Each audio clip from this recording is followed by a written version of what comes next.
Hebrew పత్రిక దానికున్న ప్రాముఖ్యతను, ప్రాధాన్యతను 2 భాగాలుగా మనం వింటూ వచ్చాం. ఒకటి, ఈ పుస్తకము శ్రేష్టమైన సంగతులు మనకు పరిచయం చేస్తుంది. దాని కొరకే నేను ఈ పుస్తకాన్ని చదవాలి, పఠించాలి, ధ్యానించాలి, జీవితానికి అన్వయించుకోవాలి. ఇక రెండవ కారణము, ఆత్మీయ పరిపూర్ణతలోనికి నేను సాగిపోవాలి అంటే ఈ పుస్తకాన్ని మనం చదవాలి. క్రైస్తవ సంపూర్ణలోనికి ప్రవేశించటానికి మొదట షరత్ ఏంటంటే మానివేయవలెను అనే మాట మనం విన్నాం. ఏం మానేయాలో దాని కొన్ని సంగతులు మనం చూసాం. ఒక 3 నియమాలు మీకు పరిచయం చేయాలని కోరుతూ ఉన్నా. ఎందుకంటే ఇది మళ్ళీ మనకు అవకాశం దొరుకుతుందో లేదు, నాకు ఇచ్చిన భారాన్ని బట్టి చెప్తున్నా. 26 సంవత్సరాల క్రితము ఈ 3 సూత్రాలు నేను విన్నాను. దాన్ని నీటికి అవలంబించే ప్రయత్నం చేస్తూనే ఉన్నా. అందులో మొదటిది, నేను దేవుని హత్తుకోవాలి అంటే ఏవి విడిచిపెట్టాలో దాన్ని విడిచిపెట్టాలి. దాన్ని ఇంగ్లీష్లో something to leave and something to cleave. Cleave అంటే హత్తుకోవడం. మనకు తెలుసు ఈ మాట భార్యాభర్తల దగ్గర వాడారు. ఏం వాడారు? పురుషుడు తన తండ్రిని తల్లిని విడిచి భార్యను హత్తుకొనును అనే మాట దగ్గర క్లీవ్ అనే మాట ఉపయోగించారు. మనం దేవుని హత్తుకోవాలి అంటే దానికంటే ముందు ఏం చేయాలా? విడిచిపెట్టాలా. ఏం విడిచిపెట్టాలి?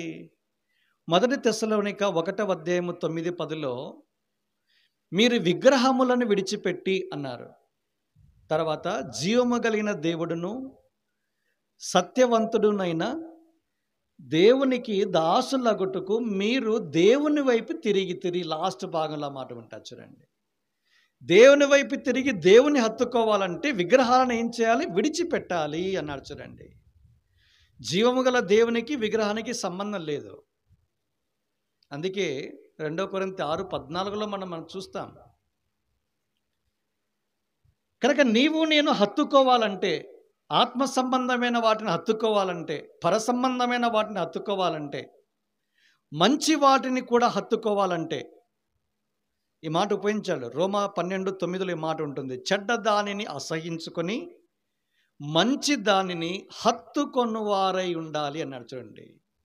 మనమేమో ఎప్పుడు రివర్స్లో ఉంటాం, రివర్స్ గేర్ అంతా. మంచిది అసహించుకుంటాము, చెడ్డదాన్ని హత్తుకుంటాం. అదే డ్రాబ్యాక్, అదే నష్టం. దానివల్ల మనము కలవరంలో ఉంటాము, కుటుంబాన్ని కలవర పెడతాము. ఇంకా సంఘాలని చెప్పనక్కర్లే, it's a different story all together. కనుక first and foremost principle is something to leave and something to cleave. విడిచిపెట్టాలి, తర్వాత హత్తుకోవాలి. Point number 1. పాయింట్ నెంబర్ 2 సూత్రం ఏంటంటే something to flee from and something to follow after. ఏదైనా నేను వెంబడించాలి అంటే మొదట ఏం చేయాలో తెలుసా? విడిచిపెట్టి పారిపోవాలా. ఫ్లీ అనే మాట దగ్గర పారిపోవడం. తిమోతిని ఉద్దేశించి పౌలు ఒక మాట అన్నాడు. 2 తిమోతి 2:22 ఈ మాట ఉంటుంది. యవనేచ్ఛల నుండి యవనేచ్ఛల నుండి పారిపోము. ముట్టుకూరులో ఇదే ఫస్ట్ మెసేజ్ యూత్ క్యాంప్. ఇప్పటికీ బాగా గుర్తుంది ఆ థీమ్ నాకు. 3 రోజులు జరిగాయి మీటింగ్స్. జాషువన్న వచ్చాడు, కొంతమంది నాకు తెలిసిన వాళ్ళలో ఒకరు. ఇంకా మిగతా వాళ్ళు నాకు తెలియలే. పీటర్ అని, ఈ సత్తెనపల్లి, ఈ పిడుగురాళ్ళ సేవకులందరూ వచ్చారు. కనుక ఏం చెప్తున్నానంటే విడిచి పారిపొమ్ము. తర్వాత ఏమన్నాడు? పవిత్ర హృదయులై ప్రభువునకు ప్రార్థన చేయు వారందరితో కూడా విశ్వాసము, ప్రేమ, సమాధానమును వెంటాడుము అని రాశాడు. వెంటాడుము దగ్గర ఇంగ్లీష్లో అనుసరించు అనే మాట మనం చూస్తాం. ఇదే మాట 1 తిమోతి పత్రిక 6:11 కూడా మనం చూస్తాం. ఏముంది అక్కడ? దైవజనుడా నీవైతే వీటిని విసర్జించి ఒకటేశాడు. కింద ఫుట్ నోట్ ఏమన్నాడు? విడిచి పారిపొమ్ము. అర్థమైందా? విడిచి పారిపోయి ఏం చేయాలన్నా? తర్వాత మాటలు చూడండి మళ్ళీ. నీతిని, భక్తిని, విశ్వాసమును, ప్రేమను, ఓర్పును, సాత్వికును సంపాదించుకొనుటకు ప్రయాసపడము. మళ్ళీ ఫుట్ నోట్ వేశారు 2 కిందేముంది? వెంటాడము. దైవజనుడు అంటే స్టాంపు కొన్ని క్వాలిఫికేషన్స్ ఉన్నాయి. మరి ఉట్టుకూరులో దాన్ని ధ్యానించారు మీరు. బైబిల్ అంతటిలో 72 సార్లు వస్తుంది ఈ మాట. మ్యాన్ ఆఫ్ గాడ్ అనే మాట 72 సార్లు. కొత్త నిబంధనల ఆశ్చర్యం ఏంటంటే 2 సార్లు వస్తుంది దైవజనుడు అనే మాట. మొదటిసారి 1 తిమోతి 6:11 వస్తుంది. రెండవది 2 తిమోతి 3:16 వస్తుంది. అంతే, చాప్టర్ క్లోజ్.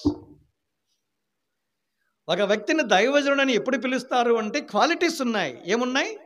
విసర్జించుట అంటే విడిచి పారిపోవాలా. తర్వాత ఏం చేయాలా? వెంటాడాలా. మీరు గమనించారు లేదో, అక్కడ రాసింది ప్రయాసపడుటకు, సంపాదించుకొనుటకు. ప్రయాసపడడం అంటే చెమటోడ్చాలా, ఊరికి రాదు. నెల రోజుల జీతము సంపాదించాలా. సంపాదించాలంటే రిలాక్స్గా ఇంట్లో కూర్చుంటే వస్తుందా? రావు. క్రయం చెల్లించాలా. కనుక రెండవ సూత్రం ఏంటంటే something to flee from and something to follow after. వెంబడించటానికి, అనుసరించటానికంటే, ప్రయాసపడడానికంటే ముందు ఏం చేయాలంటే విడిచిపెట్టాలి, విసర్జించాలి, విడిచి పారిపోవాలా. విడిచిపెట్టడం కాదు, పరార్. అక్కడ ఉండకూడదు. యోసేపు చేశాడు, విడిచి పారిపోయాడు ఆయన. అది దైవజనుకున్న మార్క్, ట్రేడ్ మార్క్ అంటాం దాన్ని. మూడో సూత్రం ఏంటో తెలుసా? అక్కడే రాయబడింది కింద 12లో. ఏమన్నాడు? Something to follow after and something to fight for. 1 Timothy 6:11లోనేమో వెంటాడుము అంటే అనుసరించుమునింది, ఫాలో ఆఫ్టర్ అంటాం దాన్ని. నెక్స్ట్ ఏం చేయాలా? మంచి పోరాడము, ఫైట్ ఫార్ అంటాం దాన్ని. ఇది బిబ్లికల్ ట్రూత్స్. ఇవి నేను 26 ఏళ్ల క్రితం నేర్చుకున్నానండి. మీకు చెప్పాలనుకున్నా చెప్తా ఉన్నా. 2 సందర్భాలు చెప్పిన. 26 ఏళ్లలో 2 సార్లు చెప్పిన. ఇది మొదటిది ఇక్కడ, రెండోది ఒకటి ఎక్కడో చెప్పాను, నాకు గుర్తు రావడం లేదు. ఇప్పుడు మీకు చెప్పాలనిపించింది చెప్పా. ఎందుకు? మాని, తర్వాత సంపూర్ణత, తర్వాత వెంబడించడానికి ముందు, హత్తుకోవడానికి ముందు విడిచిపెట్టాల, వెంబడించడానికి ముందు పారిపోవాలా, పోరాటాన్ని చేయడానికి ముందు అనుసరించాలి. ఈ 4 సూత్రాలు మీ జీవితాల్లో పదిలపరచుకోండి, మన్నన చేయండి, తలపోసుకోండి. దేవుని మీ హృదయం అనే పల్లకి మీద రాస్తే వాటి ద్వారానే మీ జీవితాన్ని కడతాడు. ఇప్పుడు పాయింట్ నెంబర్ 3 ఏంటది? హెబ్రీ పత్రిక ఎందుకు చదవాలన్నా అనే దానికి 3వ ప్రాముఖ్యమైన సంగతి దగ్గరికి వచ్చాం. ఇది ఎవరికి రాశారు అనేది తెలుసుకోవాలి ప్రస్తుతం. అందుకే సమాసాలు ఉండేవి ఒకప్పుడు. తెలుగు సమాసాలు ఏముంటాయి? ఎవరు చెప్పారు, ఎవరితో చెప్పారు, ఎవరు ఎందుకు చెప్పారు. ఇప్పుడు సమాసాలు, సంధులు అనేవి లేవు, అంతా అయిపోయింది, అంతా ఇంగ్లీష్ మీడియం వచ్చేసింది కదా. హెబ్రీ పత్రిక రాసిందేమో అపోస్తలుడైన పౌలు అన్నాం, రచయిత వచ్చేసాడు.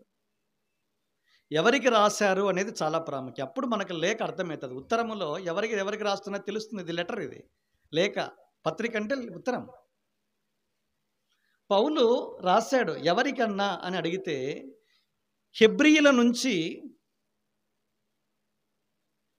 యూదా మతము నుంచి క్రీస్తును అంగీకరించి విశ్వాసులైన ప్రజలకు రాశారు. ఇది ఎక్కడి నుంచి?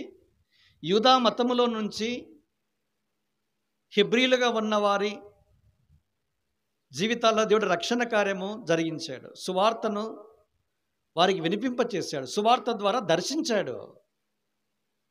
వారు క్రైస్తవులు అయిపోయారు. ఎప్పుడైతే క్రైస్తవులు అయ్యారో ఆనందంతో పాటు ఏముందంటే వారి జీవితాల్లో శ్రమలున్నాయి, బాధలున్నాయి, కష్టాలున్నాయి.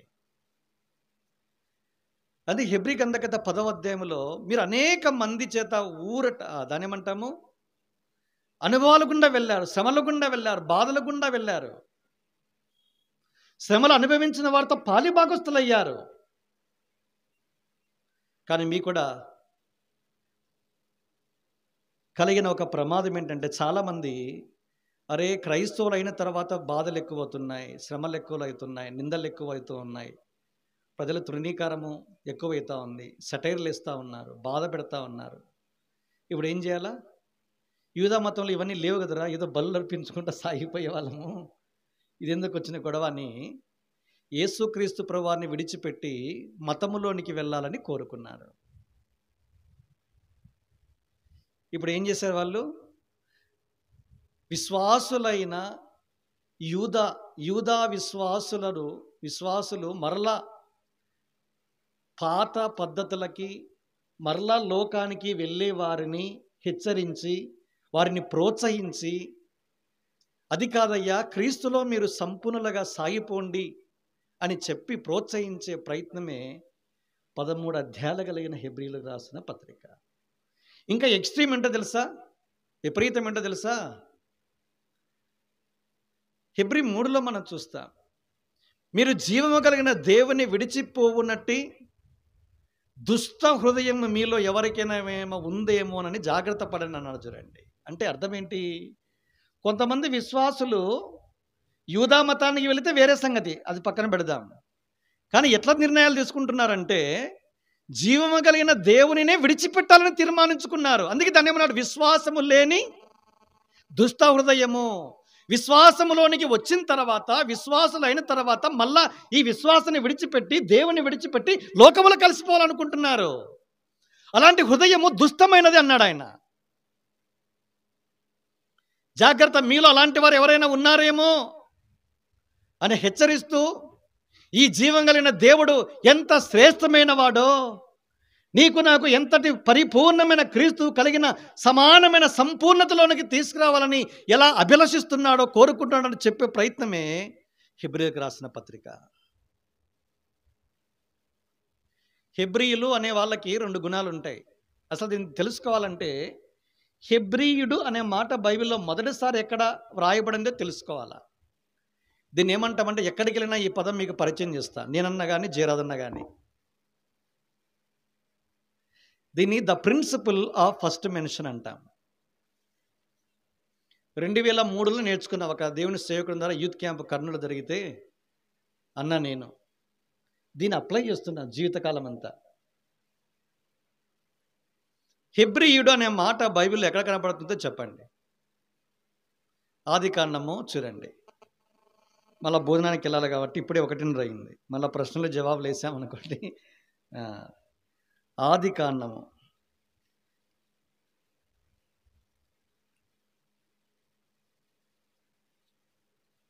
14వ అధ్యాయము 13వ వచనం.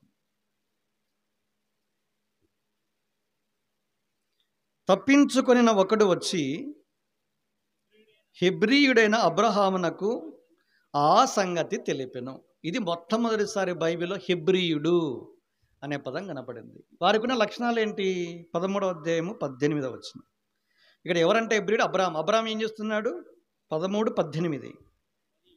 మరి 13వ అధ్యాయం 18వ వచనం. అప్పుడు అబ్రాము తన గుడారము తీసి హెబ్రోనులోని మమ్రే దగ్గరనున్న సింధూర వృక్ష వనములో దిగి అక్కడ యెహోవాకు బలిపీఠమును కట్టెను. ఈ హెబ్రీని జీవితంలో 2 అలవాట్లు ఉన్నాయండి. అవినాభావ సంబంధం కలిగిన వానిగా మనం చూస్తాం. ఒకటేంటి? గుడారము అన్న జలాశయుడండి. రెండోది ఏంటి? బలిపీఠము. ఎవరయ్యా హెబ్రీలు అవుతారు అంటే, ఎవరి జీవితాల్లో గుడారం ఉంటుందో, ఎవరి జీవితంలో బలిపీఠం ఉందో వాడు హెబ్రీయుడు. గుడారం దేని గురించి మాట్లాడుతుంది? గుడారము టెంట్ స్పీక్స్ ఆఫ్ సపరేషన్, ప్రత్యేకతను జ్ఞాపం చేస్తుంది. గుడారం వేసాం ఇక్కడ ప్రత్యేకంగా ఉన్నాం మనమంతా. ఒక క్రైస్తవుడు హెబ్రీయుడు ఎలా కాగలడంటే, living a life of separation, ప్రత్యేకించబడిన జీవితం జీవించేవాడు హెబ్రీయుడు అవుతాడు. అదే ట్రేడ్ మార్క్ మనకి. రెండోది ఏంటో తెలుసా? బలిపీఠం దేని గురించి మాట్లాడుతుంది? ఆల్టర్ స్పీక్స్ ఆఫ్ డివోషన్, భక్తి వైరాగ్యాన్ని గురించి మాట్లాడుతుంది అది. Tent speaks of separation, whereas altar speaks of devotion. దేవుడు అంటే భయభక్తి, భక్తి. చూసాం కదా.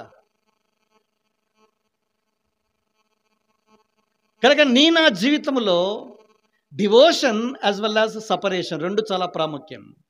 సపరేషన్ లేని వానికి డివోషన్ ఉండదు. ప్రత్యేకించబడని వాని జీవితంలో ఏముండదు? భక్తి ఉండదు. భక్తి అంటే దానికి మళ్ళీ డెఫినేషన్స్ ఉన్నాయి. ఏమిటి భక్తి అంటే? చూడండి, కీర్తనల గ్రంథం, మళ్ళా ఒక 2 వచనాలు చూపిస్తాను మీకు. కీర్తనల గ్రంథము 16:3. నేను నీలాగందును, భూమి మీదనున్న భక్తులే శ్రేష్ఠులు, వారు నాకు కేవలము ఇష్టలు. భక్తులు అనే చాట ఏముంది? సెయింట్స్ అని ఉంది. భక్తి అంటే సాంక్టిటీ, పరిశుద్ధత అని అర్థం. అందుకే మీరు ఈ భక్తి గల దైవజనుడు అన్న చోట తెలుగులో, ఇంగ్లీష్ బైబిల్ ఏం రాసింది తెలుసా? Holi man of God. ఆ పదం మిస్ అయింది తెలుగులో. హోలీ బదులు తెలుగు తర్జుమాకు వచ్చేసరికి భక్తి పెట్టాడు. వాస్తవానికి భక్తి దగ్గర ఇంగ్లీష్లో ఏముంది? హోలీనెస్, పరిశుద్ధత. కనుక మనం తెలుసుకుంటే, వెనక్కి వస్తే మన జీవితాల్లో భక్తి అంటే ఆల్టర్ ఏం చెప్తుందంటే పరిశుద్ధత. పవిత్రమైన జీవితం మీదికి, ఈ పవిత్రమైన జీవితం అనే బలిపీఠం మీదికి తీసుకుని వచ్చే అర్పణలను దేవుడు అంగీకరిస్తాడు. అర్థమైందా మీకు? దీని గురించి చెప్పాలి అంటే ఫస్ట్ బలిపీఠం మొట్టమొదటిసారి బైబిల్లో ఎక్కడ రాయబడిందో తెలుసుకోవాలి. బైబిల్లో మొట్టమొదటిసారి బలిపీఠం ఎక్కడ రాయబడింది? ఆదికాండము 8వ అధ్యాయం 20వ వచనంలో రాయబడింది. ఎవరు కట్టారు? నోవహు కట్టారు. నోవహు కట్టమని దేవుడు చెప్పాడా? కట్టలే, చెప్పలే. మీరు చూడండి, సువార్త ఎన్నేళ్ళు ప్రకటించాడు? హెబ్రీ పత్రిక 11 ఎన్నేళ్ళు ప్రకటించాడు? 120 లాంగ్ ఇయర్స్. సువార్త ప్రకటించిన ఆ కాలంలో, పాత కాలంలో బలిపీఠం కట్టాడా? జలప్రలయానికి ముందు నోవహు బలిపీఠం కట్టినట్టుగా దాఖలాలు లేవు. Point number 1. జలప్రలయం వచ్చి నీళ్లు ఆరిపోయిన తర్వాత బయటికి వచ్చినప్పుడు మాత్రమే బలిపీఠం కట్టాడు. దేవుడు చెప్పాడా? చెప్పలే. బలిపీఠం ఎక్కడ కట్టాడు? ఇప్పుడు జలప్రలయము లేదా నీళ్ళ ద్వారా కడగబడిన పవిత్రమైన భూమి మీద దేవుడు ఏం చేశాడు? బలిపీఠాన్ని కట్టాడు. అంతకు మునుపున్న భూమి ఏంటి? అంతకు మునుపు ఏ భూమి మీద ఉన్నాడు? ఆదికాండం 6వ అధ్యాయం 11-12లో భూమి సమస్తమైన చెడుతనముతో నింపబడింది. చెడుతనముతో నింపబడిన లోకములో 12వ వచనములో బలాత్కారముతో నింపబడిన లోకములో, తమ మార్గములో చెరిపివేసుకున్న లోకములో బలిపీఠం కట్టలా. చెడిపోయిన, భక్తిహీనమైన, బలాత్కారంతో నింపబడిన లోకంలో బలిపీఠం లేదు. కడగబడిన నేల, అది పవిత్రమైన భూమిని సూచిస్తూ ఉంది. పవిత్రమైన భూమి మీద బలిపీఠం కడితే ఆ బలిపీఠం మీద తీసుకురాబడిన బలులను దేవుడు ఆఘ్రానించాడు. ఏ బలి? ఆరాధన, ప్రార్థన, సేవ, పరిచర్య, త్యాగము, నీ సమర్పణ ఏదైనా కావచ్చు. పవిత్రమైన జీవితాలు ఉండవు, భక్తిహీనమైన జీవితాలు ఉంటాయి, అపవిత్రమైన బ్రతుకులు ఉంటాయి. కానీ ఆరాధన ఉంది, కానీ ప్రార్థన ఉంది, కానీ సమర్పణ ఉంది, కానీ సేవ ఉంది. అంగీకరించడు. బలులను దేవుడు ఊరికే అంగీకరించరండి. కయ్యని హేబెలు ఇద్దరు తీసుకుని వచ్చారు బలులు. ఎవరు అంగీకరించారు? ఎవరి బలి అంగీకరించాడు? హేబెలు బలి అంగీకరించాడు. మీరు గమనించాలా, ఈ బలి అర్పించడానికంటే ముందు దేవుడు వ్యక్తులను అంగీకరించాలా. అందుకే ఆదికాండం 4వ అధ్యాయం 4లో ఏముంటుంది? దేవుడు కయ్యనును అతని అర్పణను లక్ష్య పెట్టలేదు, హేబేలును అతని అర్పణను దేవుడు లక్ష్య పెట్టాడు. మీరు గమనించాలి, అర్పణ ముందుందా, వ్యక్తి ముందున్నాడా? అర్పణ కంటే వ్యక్తి పేరు ముందుందా? అర్పణ తర్వాత వ్యక్తి పేరుందా? ఏమండి? ముందు హేబేలు పేరు, వ్యక్తి ముఖ్యము, తర్వాత అతను అర్పించే అర్పణ ముఖ్యము. కయ్యను జీవితం బాగలే, తీసి పడేశాడు. ఎంతో మంది దేవుని పేరు చెప్పుకొని సేవ రూపంలోను, పరిచయ రూపంలోను, ఆరాధన ప్రార్థన రూపంలో దేవునికి సేవ చేస్తా ఉన్నారు. జాగ్రత్త, అంగీకరించడు. బ్రతుకు బాగలేకపోతే దేవుడి సేవను అంగీకరించడు. నీ సేవైనా నా సేవైనా. ఓఫ్ని ఫీనాసులు షిలోహులో పరిచర్య చేస్తూ ఉన్నారు. ఏమైంది? పరిశుద్ధాత్మ దేవుడు ఏలి కుమారులు యాజక ధర్మం చేస్తున్నారు. కానీ ఏమన్నాడు? యెహోవాను ఎరగని వారు అన్నారు. చూడండి, దేవుని పేరు చెప్పుకుంటూ పరిచర్య చేసే ప్రతి వారు దేవుని ఎరిగినట్టు కాదు. దేవుడు ఒక దినం పట్టబయలు చేస్తాడు. నకిలీ డూప్లిసిటీ ఎక్కువ అవుతుంది. నేను కూడా అనిపిస్తుంది చాలాసార్లు. యెహోవాను ఎరగని వారై పరిచర్య చేస్తా ఉన్నాడు. ఇప్పుడు దేవుడు ఏం చేయాలనుకున్నాడు? వారి పాపము బహు గొప్పదన్నాడు. ఆయన ఏం చేయాలనుకున్నాడు? చంపడానికి రంగం సిద్ధం చేశాడు. ఆయన ఎప్పుడు చంపాలో మాస్టర్ ప్లాన్ వేశాడు. వీళ్ళేం చేశారు? పరిచర్య చేస్తే మందసం ఉంటే మన గొప్ప విజయం ఇస్తుంది అని ఏం చేశారు? మందసాన్ని తీసుకుని వెళ్ళారు. మందసం ఉంటే విజయం వస్తుందని అనుకున్నారు. పాపం పరిచర్య చేస్తే, సేవ చేస్తే, సమర్పించుకుంటే, ప్రార్థన చేస్తే, ఆరాధన చేస్తుంటే, ఇంత సేవ చేస్తున్నా నన్ను కూడా ఏదో చూస్తున్నట్టుగా పోతాలే అనుకున్నారు. ఏమయ్యారు? ఓడిపోయినారు. ఒకటి, ఇద్దరు చచ్చారు. ఈ మాట విన్న వీళ్ళ తండ్రి ఏమయ్యాడు? పిల్లలను సరిచేయవలసిన వాడు సరిచేయలే. ఒక దేవుని సేవకుడు వచ్చి చెప్పినాడు. మీరు చూడండి, దేవుడు అకస్మాత్తుగా తీర్పు తీసుకురాడు. గుర్తుపెట్టుకోవాలి మీరు. దేవుడు అకస్మాత్తుగా తీర్పు తీసుకురాడు. తరుణాలు ఇస్తూనే ఉంటాడు. కొత్త నిబంధన మరీ ఎక్కువ. ప్రసంగి 8వ అధ్యాయంలో చెప్పాడు, మనుషులు చేసిన దుష్టత్వానికి శీఘ్రంగా జరగలేదండి అక్కి. కాబట్టి మనుషులు ఏం చేస్తున్నారు? బిందాసుగా పోతా ఉన్నారు తెలంగాణ భాషలో. కానీ కొత్త నిబంధనలో కృపాయుగం కదన్నా, పాపం ఎక్కడ విస్తరించును? అక్కడ కృప అపరిమితముగా విస్తృతుంది కదన్నా అంటారు. అది ఒకవైపే. ఇంకొక వైపు ఇంకొకటి ఉంది. చెప్తాను. ఈ 2 రోజులు మీటింగ్ ఉన్నాయి కదా. ఇప్పుడు ఈయన వచ్చి సరిచేసే ప్రయత్నం చేస్తే చెప్పాడు, అయ్యా మనుషులకు మనిషి తప్పు చేస్తే సరి చేసుకునే అవకాశం ఉంది. దేవునికి విరోధంగా నువ్వు ప్లే చేసినావు అనుకో, ట్రిక్కులు, స్కీములు, పన్నాగాలు, ఏమవుతావు? దేవుడు ఏం చేయలేడు అన్నాడు అంతే. కానీ విన్నాడా? సరిచేయలే. వాళ్ళిద్దరు పోయారు, పోగొట్టుకున్నారు. ఈయన ఎప్పుడైతే సమాచారం విన్నాడో ఆయన కూడా చనిపోయాడు. అప్పుడు నన్ను గణపరచు వారిని నేను గణపరుస్తాను. కనుక దేవుడు మన బలి కంటే మనలను ముఖ్యంగా చూస్తాడు. నేను ఎప్పుడు కోరుకుంటానండి, వాక్యం చెప్పకుండా కింద కూర్చోడం మంచిది. ఎక్కువ అబద్ధాలు చెప్తాను లేనిది. జీవితంలో, నా ఆత్మీయ జీవితంలో, చీకటిలో, రహస్య జీవితంలో ఉండవు అలవాట్లు, అనుభవం ఉండదు. నేను ఏమైనట్టు మీ ఎదుట కాదు, దేవుని ఎదుట వేషధారి. ఎవరికి నష్టము? ఇంత చేసి నన్ను రక్షిస్తారని ఎప్పుడూ నేను అనుకోను. దేవుడు రాజీ పడనండి. పాపం ఆయన ఎంత అంటే, తండ్రి అనే మాటకు అర్థం ఏంటో తెలుసా? తండ్రి అనే మాటకు అర్థము 1 పేతురు 1వ అధ్యాయంలో 17లో ఒక మాట ఉంటుంది. 17లో ఏముంటుంది? 16వ వచనము 14 కలిసి ఉంటాయి. 14, 16 ఏమో, నేను పరిశుద్ధుడనై ఉన్న ప్రకారము మీరును సమస్త ప్రవర్తన యందు పరిశుద్ధులై ఉండుడని వ్రాయబడి ఉన్నదని చెప్పినాడు. లేవి కాండం 11:44లో తీసుకుని వచ్చి చెప్పినాడు పేతురు. తర్వాత 17లో ఏమన్నాడు? పక్షపాతము లేకుండా క్రియలను బట్టి తీర్పు తీర్చువాడు తండ్రి అని మీరు ప్రార్థన చేస్తున్నారంట. చూడండి, నేను ఏమని ప్రార్థనలో తండ్రి అని ప్రార్థన చేస్తున్నా అంటే ఏమని అర్థం? ఒప్పుకుంటున్నా నేను, అయ్యా నా సంగతి కూడా నువ్వు బట్టవీలు చేసి నా రంగు కూడా బయట పెడతావు, నాకు కూడా పక్షపాతం లేకుండా తీర్పు తీరుస్తావు. దేవుడు పక్షపాతి కాడని ఇప్పుడు నిజంగా తెలుసుకున్నా. అపోస్తుల కార్యముల 10వ అధ్యాయంలో మనం చూస్తాము. దేవునికి ఏం లేదు. God is no respecter of persons. ఏ వ్యక్తులను లక్ష్య పెట్టి మనం రాజీ పడతాం. మన వాళ్ళైతే ఎంత పాపమైన చేయి వెనకేసుకుంటాం. ఎంత పాపం చేయి, ఏం బ్రదర్ వేరే వాళ్ళు చేయలేదా? మాట వింటేనే నరకాల బుద్ధి అవుతుంది. అట్లే పాపాన్ని ఖండించాలి అంటే ఖండించాలంతే. వాడు నా వాడా, నా కొడుక, కూతురా, తల్లా, వేరా లేదు.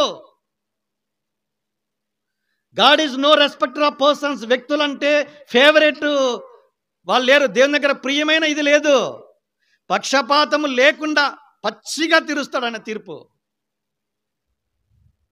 పక్షపాతమే ఉండదు. పక్షపాతం లేకుండా క్రియలను బట్టి తీర్పు తీర్చువాడు తండ్రి అని మీరు ప్రార్థన చేస్తున్నారంట. చూడండి, ప్రతి పదానికి అర్థం ఉంది బైబిల్లో. మీరు ఆ విధంగా చదవాలి. వెనక్కి వస్తాం కనుక అర్పించే అర్పణ కంటే అర్పించే వ్యక్తి ముఖ్యం. వ్యక్తి బాగలేకపోయింది అనుకో, చేసే సేవ వ్యర్థం. పోయాడు ఇద్దరు, మొత్తం ముగ్గురు చనిపోయారు. అందుకే నేనేం చెప్తున్నానంటే, నోవహు బలిపీఠం కట్టాడు, పవిత్రమైన భూమి మీద కట్టాడు, పవిత్రమైన వాటిని తీసుకుని వచ్చాడు. అతను కోరుకొనకుండానే దేవుడు దీవించాడు. ఎవరిని? ఆజ్ఞానించాడు. 9వ అధ్యాయం మొదటి వచనం, మరియు దేవుడైన యెహోవా నోవహును అతని కుమారులను ఆశీర్వదించాడు. ప్రార్థన చేశాడు ఆశీర్వదించమని. ఆశీర్వదించమని ప్రార్థన చేయొద్దండి మీరు, అక్కర్లా. ఏం ప్రార్థన చేయకూడదు? నన్ను దీవించు ప్రభువా, ఆశీర్వదించు, అలాంటి పదాలే వద్దు. మీరు వద్దన్నా ఆశీర్వదిస్తాడు. నోవహు పవిత్రమైన భూమి మీద పవిత్రమైన బలుల చేత బలిపీఠం మీద అర్పిస్తే దేవుడు ఏం చేశాడు? కోరుకొనొక నోరు తెరిచి అడగలే నోవహు, ఒక మాట మాట్లాడలే, అర్పించాడు అంతే. ఆగ్రహించాడు. దేవుడు నోవహును ఆశీర్వదించాడు.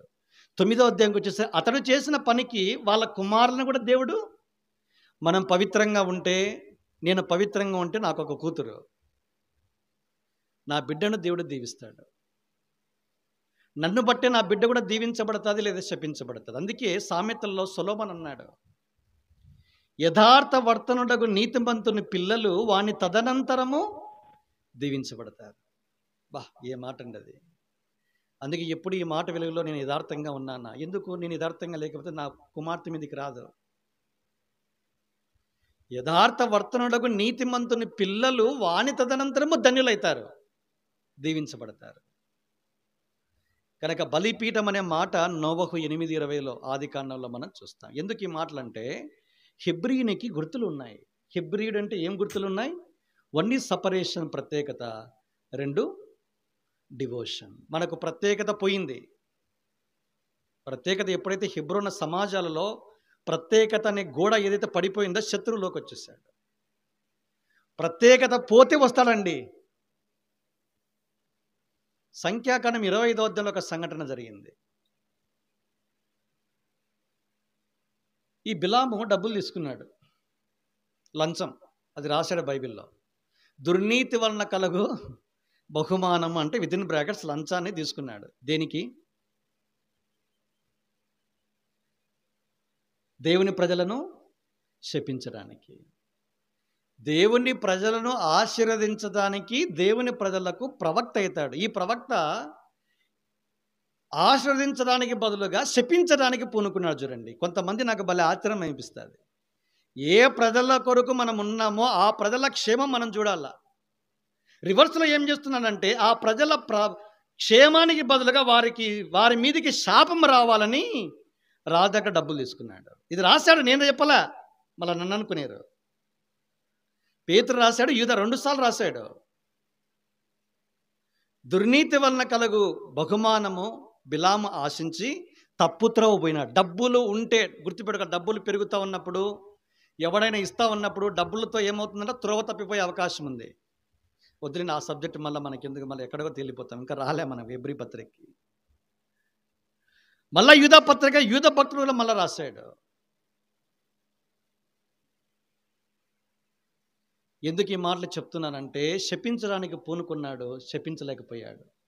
అయ్యా, ఇప్పటికే దేవుని చేత ఆశ్రయించబడిన ప్రజలు ఇశ్రాయేలు జాతి 12 గోత్రాల వారు ఎట్లా శపించబడతారని చెప్పి ఒక సలహా ఇచ్చాడండి. తప్పుడు సలహా ఇచ్చినాడు.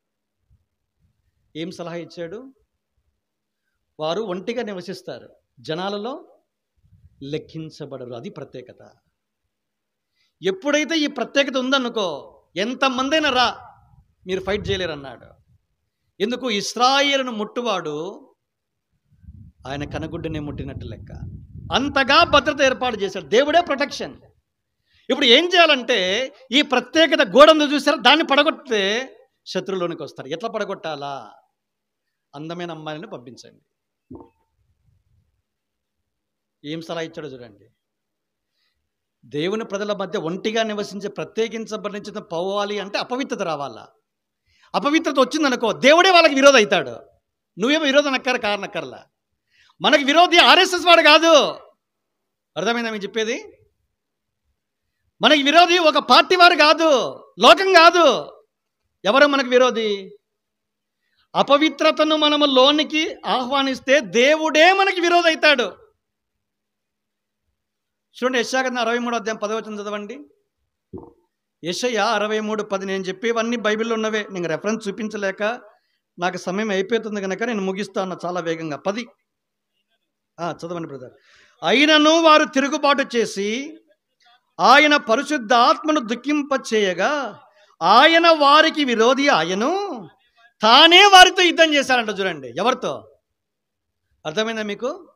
దేవుడే నీకు నాకు విరోధి అయ్యి మనకి విరోధంగా పోరాటం చేసి నిలబడతామండి? జనాలతో పోరాడచ్చండి. ఎందుకు? యుద్ధం మీరు కాదు దేవుడే జరిగించారనే మాట విన్నాం కదా. మన జీవితంలో ప్రత్యేకత భక్తి ఉన్నంత వరకు ఏ ఒక్కరు టచ్ చేయలేడు. టచ్ చెయ్యాలి అంటే ఎప్పుడు? ప్రత్యేకత పరిశుద్ధత రెండు పోయినాయంటే పోయినట్టే, ఇంకా గాల్లో కలిసినట్టే మన సంగతి. ప్రత్యేకత పోతే నీ జీవితంలో జాగ్రత్త. పరిశుద్ధతను పోగొట్టుకుని అపవిత్రుడవు అపవిత్రాలవైతే దేవుడే నీకు విరోధి అవుతాడు. గుర్తుపెట్టుకో. దేవుడే నీతో యుద్ధం చేస్తే ఉంటావా? తట్టుకోలేము.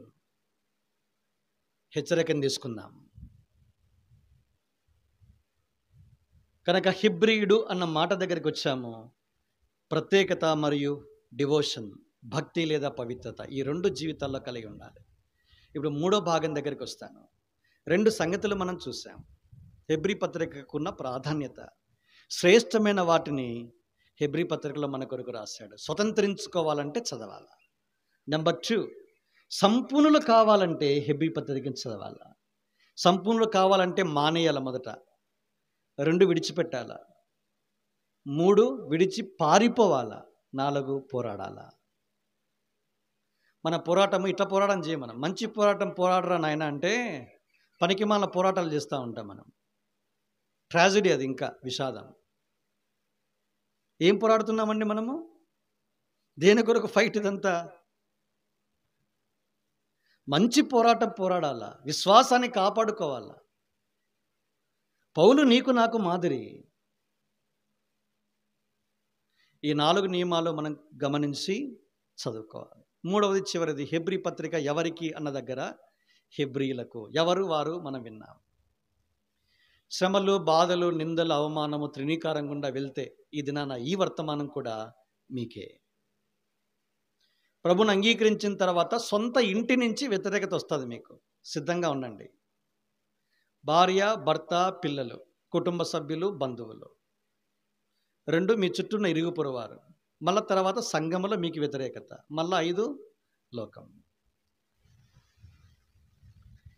ఇలాంటప్పుడు మనం ఏమనిపిస్తూ, వద్దురా బాబు క్రైస్తవ జీవితం చాలనైనా, నేను మళ్ళా కలిసిపోతానండి. కలిసిపోకుండా ఉండటానికే, మిమ్మల్ని హెచ్చరించి ప్రోత్సహించి కట్టడానికే యేసు వైపు చూడమని దేవుడు చెబుతూ ఈ వర్తమానాలు ఇస్తూ ఉన్నాడు. అందుకే మీరు గమనించడానికి ఏం కావాలా? జీవము గల దేవుడు విడిచిపోవునట్టి విశ్వాసము లేని దుష్ట హృదయము. ఇప్పుడు దేవుని అనుసరించాలంటే ఏం కావాలా? యేసు వైపు చూడాలంటే ఏం కావాలా? విశ్వాసం కావాలా.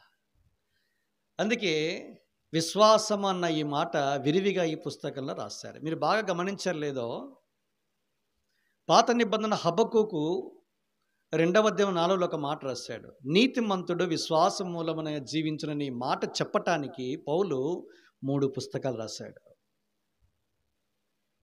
ఎన్ని పుస్తకాలు? 3 పుస్తకాలు రాశాడు. మొదటి పుస్తకము రోమా పత్రిక, నీతిమంతుడు విశ్వాస మూలమున జీవించును, రోమా 1:17లో చూస్తాం. రెండవది గలతీ పత్రిక 3వ అధ్యాయం 17లో నీతిమంతుడి విశ్వాస మూలముగా జీవించును, 11 అనుకుంటా. మూడవది చివరిది హెబ్రీ పత్రిక 10వ అధ్యాయం 34వ వచనంలో ఈ మాట మనం చూస్తాం.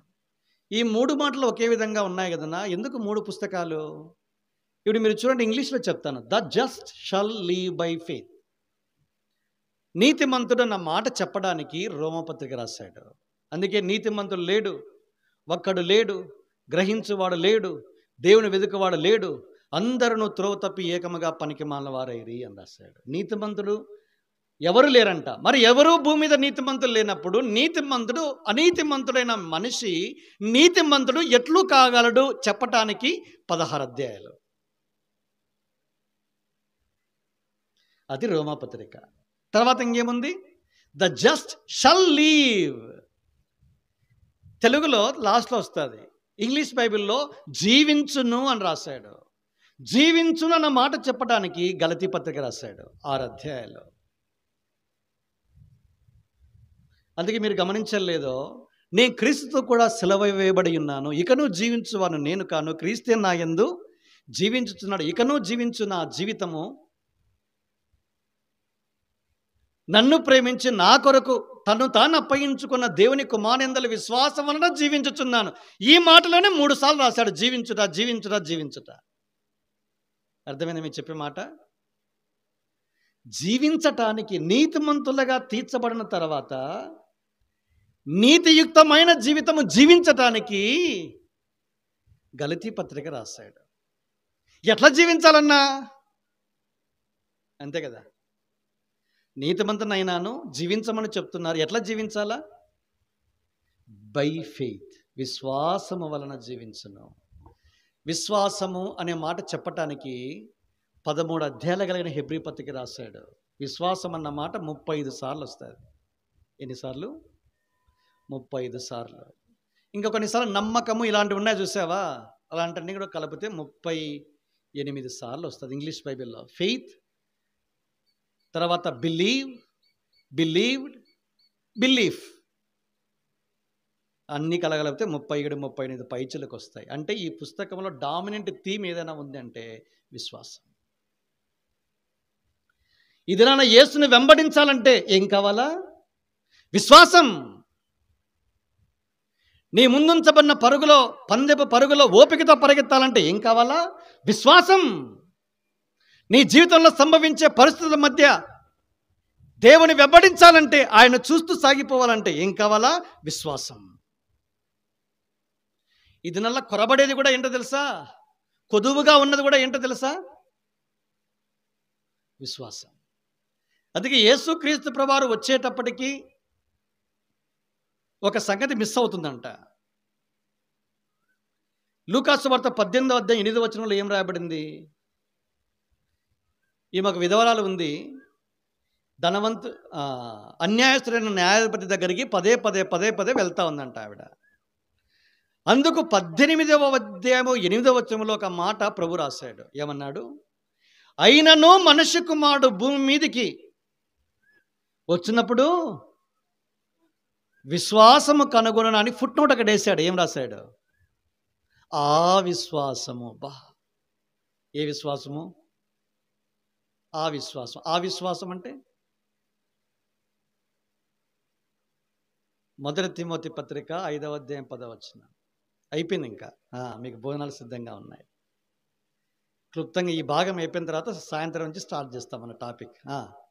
చదవండి ఒకరు.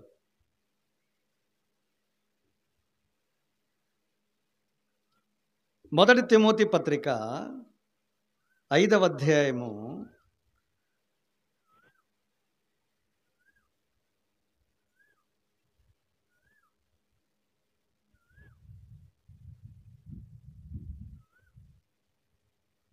11, 12 వచనాలు. యవనస్తులైన విధవరాండ్రను లెక్కలో చేర్చవద్దు. వారు క్రీస్తునకు విరోధముగా నిరంకుశరైనప్పుడు తమ మొదటి విశ్వాసమును వదులుకున్నారు. అది చెప్పదలుచుకున్న పాయింట్ ఏంటంటే, విశ్వాసం అంటే ఆ విశ్వాసం. ఆ విశ్వాసం అంటే మొదట నీకుండిన విశ్వాసం ఉందా? ఇప్పుడు ఎక్కడికైనా పోండి, మళ్ళా మొదటి దగ్గరికి రావాలా? యెహోషువ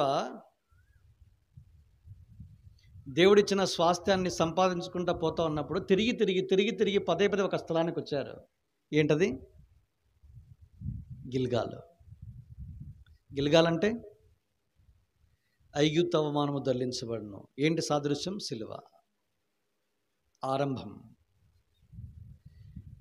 నీవు నేను ఈ దినాన నీతిమంతులుగా దేవుడు తీర్చాడు. ప్రభుకు స్తోత్రం. నీతిమంతులుగా తీర్చబడిన మనము క్రీస్తులో బ్రతకడానికి, జీవించడానికి దేవుడు సకల సదుపాయాలు చేశాడు. స్తోత్రాలు. ఎలా జీవించాలంటే విశ్వాసముతో జీవించాలా. అదే నీకు నాకు కొరబడింది. ఎందుకు? మనిషి కుమారుడుగా యేసుక్రీస్తు ప్రభువు రెండవసారి వస్తున్నప్పుడు ఆ విశ్వాసము కనుగొనున్న ప్రశ్న అది, నేను కాదు, ఆయనే వేశాడు. కనుగొనున్నా అంటే కనుగొనలేడంట. ఎందుకు? వదిలేసేవారు.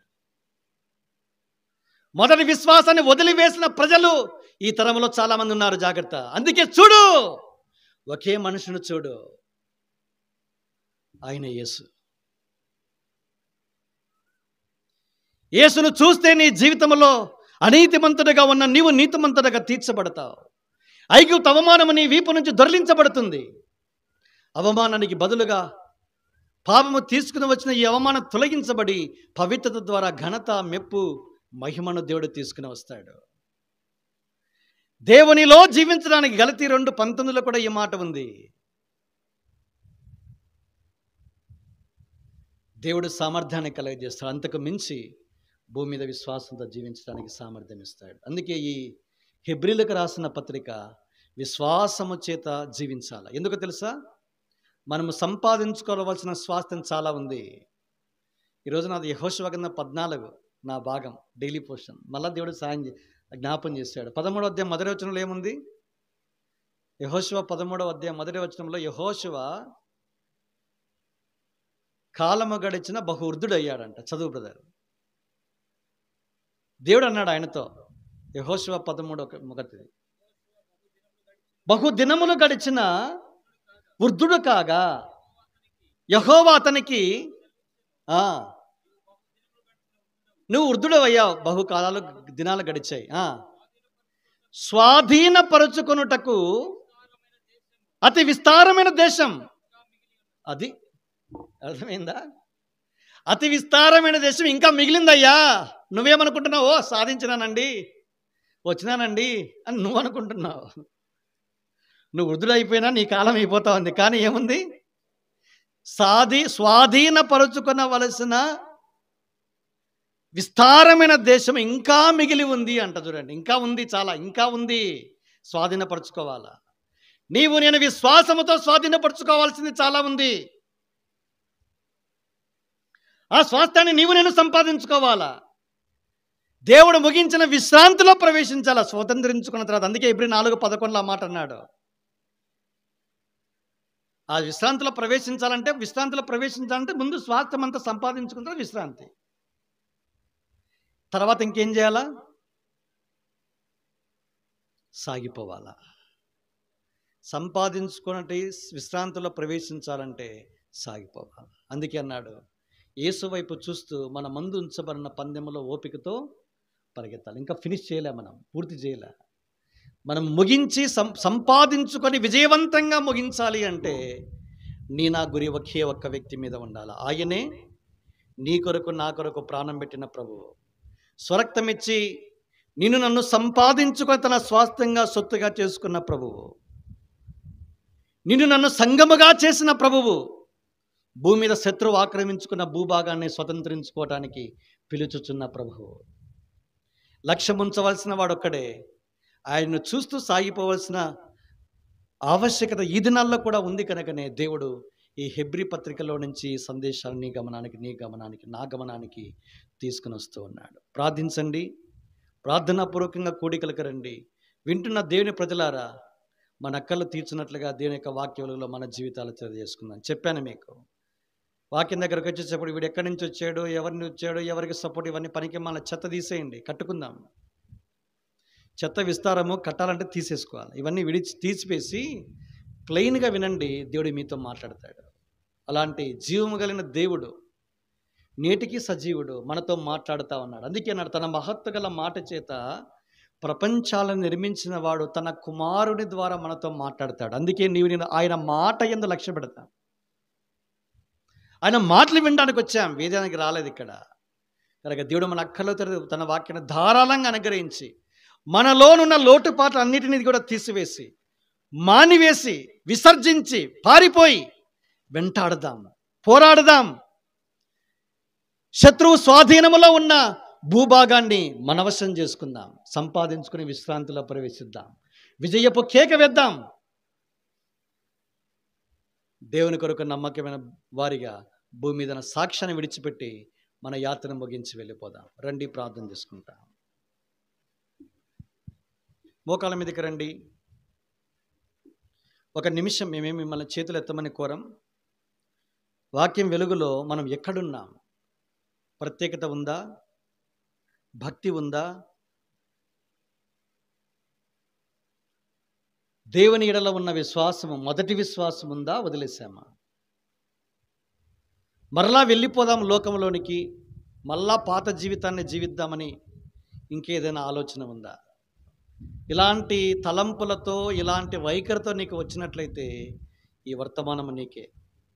దేవుడు ఈ వాక్య వెలుగులో, వర్తమానం వెలుగులో మనందరినీ సరిచేసి సంపూర్ణ మరుడుకు సాగిపోవటానికి యేసు మీదనే మన దృష్టిని కేంద్రీకరించినట్లుగా దేవుడు మనకు సాయం చేయనుగాక. అలాగే ప్రార్థనలో ఉందాం. దేవుని దాసులు వచ్చి ప్రార్థన చేసి కూడికను ముగిస్తారు.